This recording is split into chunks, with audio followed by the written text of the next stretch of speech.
Assalamualaikum warahmatullahi wabarakatuh, Bapak dan Ibu yang terhormat. Berikut adalah informasi tentang konsep asesmen nasional bagian 3, yaitu tentang asesmen kompetensi minimum numerasi. Literasi numerasi atau literasi matematika.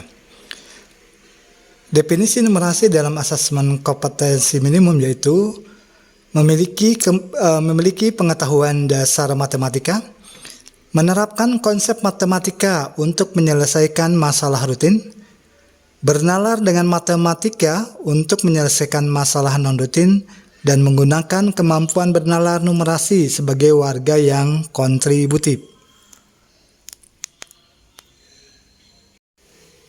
Fakta kompetensi siswa Indonesia menyangkut tentang kemampuan numerasi ini. Siswa Indonesia dengan kemampuan matematika yang rendah proporsinya besar. Bahkan untuk soal murni konsep fakta dan prosedur seperti di ujian nasional, siswa tidak menguasai. Oleh karena itu, asesmen yang berfungsi memberikan diagnosa memerlukan rentang tingkat kompleksitas yang lebar. Mulai soal paling sederhana, yang sifatnya matematika abstrak, sampai soal penalaran masalah non-rutin. Bapak dan Ibu yang terhormat, berikut adalah contoh soal numerasi dan capaiannya oleh siswa Indonesia. Contoh soal nomor 1. 482 dikurangi 27 sama dengan A. 212, B. 355, C.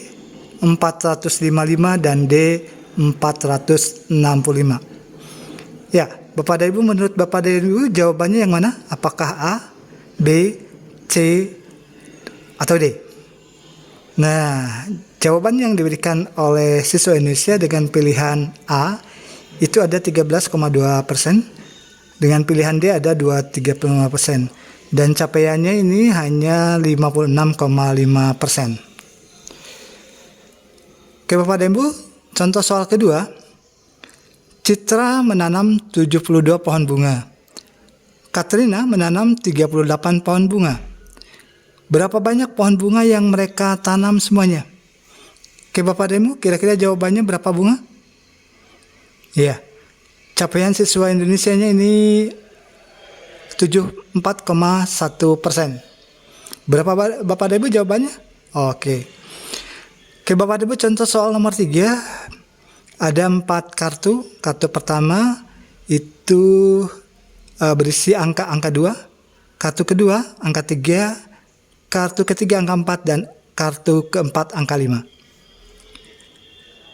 Soalnya, taruhlah masing-masing kartu dalam tiap kotak di bawah ini untuk mendapatkan hasil terbesar ketika dijumlahkan. Gunakan setiap kartu hanya sekali. Oke, kotak pertama, kotak kedua, ditambah kotak ketiga, kotak keempat. Oke Bapak dan Ibu, di kotak pertama angka berapa? Di kotak kedua angka berapa? Kemudian tambahkan di kotak ketiganya angka berapa? Kemudian di kotak keempatnya angka berapa? Kira-kira hasilnya berapa Bapak dan Ibu?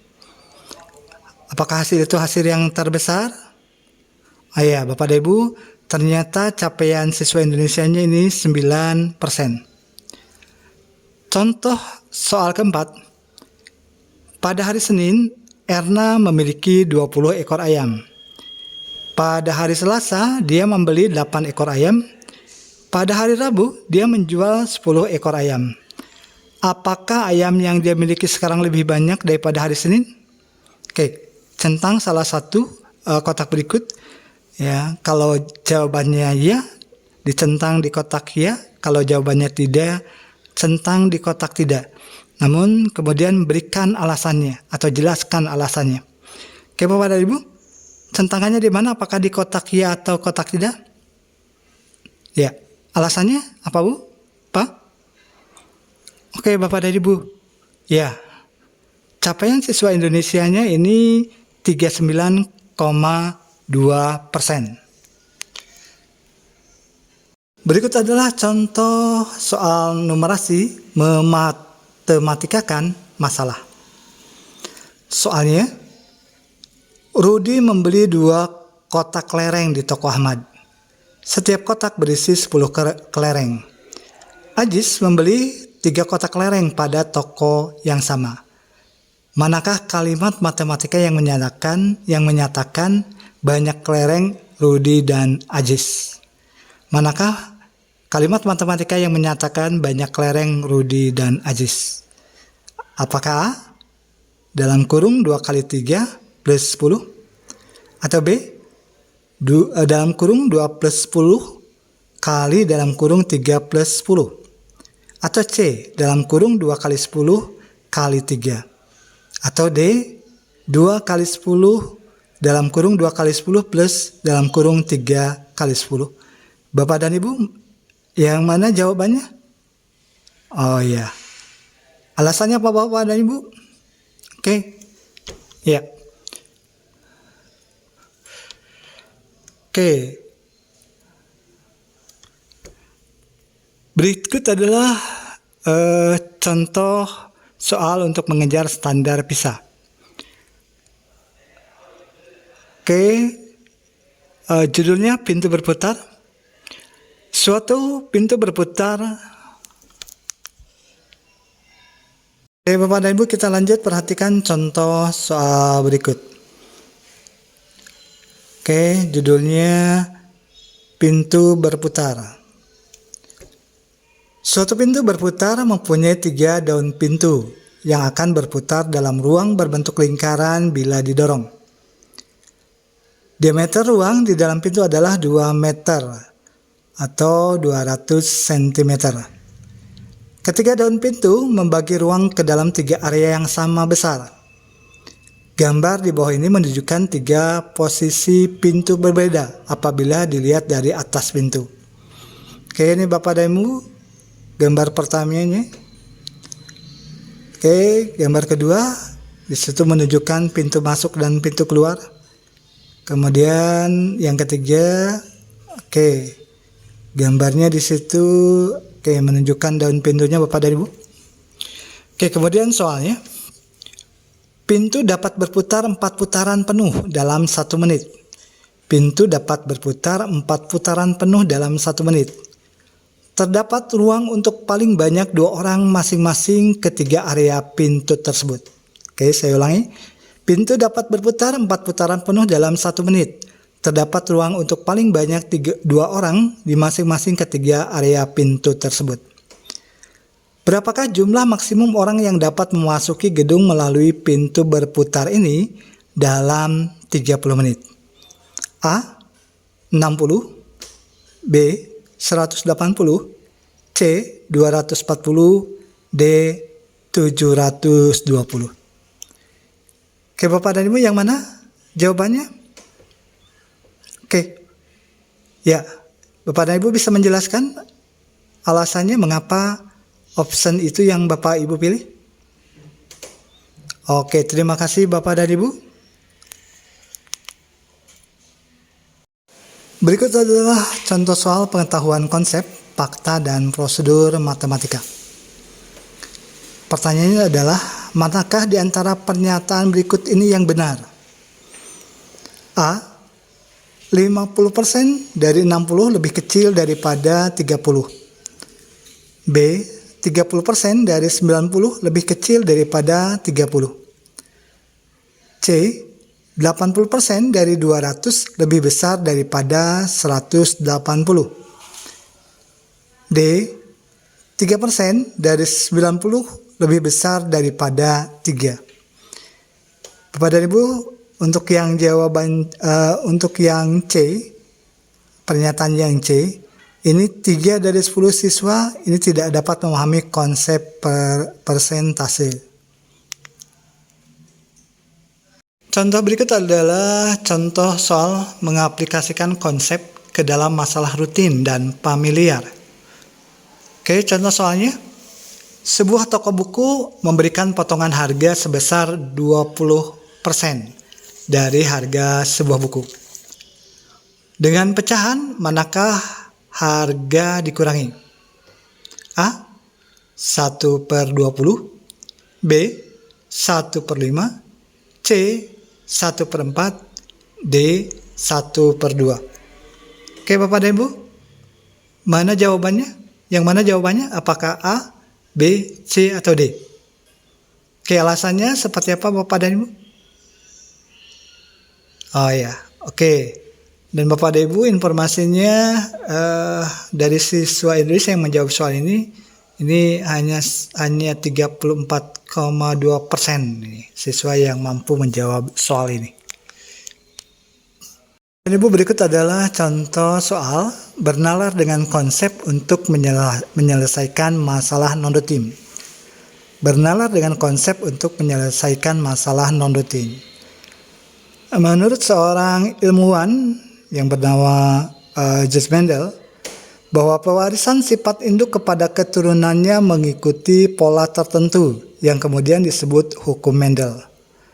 Tabel berikut menunjukkan kemungkinan warna bunga hasil persilangan dua induk atau bibit yang disusun berdasarkan hukum Mendel. Warna induk bunga 1, bunga 2 misalnya, kemudian warna keturunannya merah, merah muda atau putih. Nah, ketika warna induk bunga 1 warnanya merah, kemudian bunga kedua warnanya merah, maka kemungkinan keturunannya merah itu 100%, merah muda 0%, atau putih 0%. Ketika warna induk bunga 1 warnanya merah, kemudian bunga 2 warnanya putih, maka warna keturunannya ini merah itu kemungkinan merah itu 25%, kemudian merah muda 50%, dan putih 25%. Kemudian ketika warna induk bunga 1 warnanya merah, kemudian bunga 2 warnanya merah muda, maka kemungkinan warna keturunannya merah itu 50%, merah muda 50%, dan putih 0%. Ketika warna induk bunga 1 warnanya merah muda, kemudian bunga 2 warnanya merah muda, maka warna keturunannya, kemungkinan warna keturunannya merah itu 25%, merah muda kemungkinan 50%, dan warna putih kemungkinan 25%. Ketika warna induk bunga 1 itu warnanya putih, kemudian bunga 2 warnanya merah muda, maka kemungkinan warna keturunannya, kemungkinan warna merah itu 0%, merah muda 50%, dan putih kemungkinan 50%. Nah, ketika warna bunga induk pertama itu warnanya putih, kemudian bunga induk kedua warnanya putih, maka kemungkinan warna keturunannya merah itu 0%, merah muda 0%, tapi warna putih itu kemungkinannya 100%. Nah, berdasarkan informasi tabel tadi Bapak dan Ibu, tentukan apakah pernyataan di bawah ini benar atau salah. Klik benar atau salah pada setiap pernyataan berikut. Pernyataan pertama, jika kedua induk mempunyai warna bunga yang sama, maka peluang terbesar keturunannya akan mempunyai warna bunga yang sama dengan induknya. Oke Bapak dan Ibu, berdasarkan tabel tadi, benar atau salah? Nah, menurut Bapak dan Ibu benar atau salah? Benar atau salah? Oke Bapak dan Ibu, kemudian pernyataan yang kedua, jika kedua induk mempunyai warna bunga yang berbeda, maka keturunannya mempunyai peluang yang sama untuk memiliki warna bunga salah satu induknya. Oke Bapak dan Ibu, menurut Bapak dan Ibu benar atau salah? Ya, mengapa? Oke, Bapak dan Ibu, kita lihat pernyataan ketiga. Apapun warna bunga induknya, peluang terbesar keturunannya akan mempunyai berwarna bunga merah muda. Oke, menurut Bapak dan Ibu benar atau salah? Ya. Oke, Bapak dan Ibu benar atau salah? Alasannya mengapa? Oke, Bapak dan Ibu, terima kasih. Kita lanjut ya. Oke, Bapak dan Ibu, tabelnya tabel persilangan bunga seperti yang sudah kita tadi bahas ya, yaitu tabel persilangan bunga menurut Johann Mendel gitu kan, bahwa pewaris sifat induk kepada keturunannya mengikuti pola tertentu, kemudian disebut hukum Mendel. Oke, seperti tadi Bapak dan Ibu, ketika warna induk bunga satunya merah, bunga duanya merah, maka kemungkinan warna keturunannya merahnya 100%, merah muda 0%, putih 0%. Ketika persilangannya merah dengan putih, maka warna keturunannya di situ merah 25%, kemudian merah muda 50%, putih 25%. Seperti Bapak dan Ibu, seperti yang tadi disampaikan. Nah, kemudian soalnya seperti ini. Bapak dan Ibu, perhatikan teks persilangan bunga tadi ya. Kemudian klik salah satu jawaban dan ketik penjelasan atas jawaban Bapak dan Ibu. Soalnya, jika kita menyilangkan 2 induk bunga dan mendapatkan 4 buah keturunan, di mana 2 keturunan mempunyai bunga berwarna merah muda, 1 keturunan mempunyai bunga berwarna merah, dan 1 lagi mempunyai bunga berwarna putih. Apakah bisa disimpulkan kalau kedua induknya mempunyai warna bunga merah dan putih? Oke Bapak dan Ibu, jawabannya ya atau tidak? Oke, nah penjelasannya apa Bapak dan Ibu? Penjelasan dari pilihan Bapak dan Ibu itu apa? Ya, terima kasih Bapak dan Ibu. Bapak dan Ibu, berikut adalah beberapa aktivitas yang dapat dilakukan untuk penguatan numerasi. Aktivitas tersebut diantaranya memberikan contoh kepada murid atau siswa bagaimana beberapa masalah yang tampak sulit dapat diselesaikan dengan lebih mudah dengan memahami pola antar masalah. Dekomposisi, mencari pola, generalisasi sampai pada formulasi atau algoritma. Kemudian mencari masalah dari kehidupan sehari-hari yang bisa diselesaikan dengan pengetahuan matematika yang sudah dipelajari. Kemudian mengajar cara menggunakan logika matematika saat menemukan masalah dengan situasi yang baru. Berikutnya, memberikan suatu situasi dari kehidupan sehari-hari yang melibatkan angka dan meminta siswa untuk mengambil keputusan tentang situasi tersebut. Ya, aktivitas lain yang bisa dilakukan yaitu mengajak siswa mencari masalah yang membuktikan bahwa topik-topik yang berbeda terkoneksi sebagai suatu dengan solusi numerasi yang generik. Bapak dan Ibu, demikian contoh konsep asesmen nasional bagian 3, yaitu contoh asesmen kompetensi minimum numerasi. Terima kasih atas perhatian Bapak dan Ibu. Mohon maaf apabila ada sesuatu yang keliru atau kurang berkenan. Mudah-mudahan ketika ada sesuatu yang tidak berkenan tersebut, Bapak dan Ibu bisa menemukan, bisa mencari sesuatu yang lebih baik dari yang bisa disajikan pada sesi ini. Terima kasih. Assalamualaikum warahmatullahi wabarakatuh.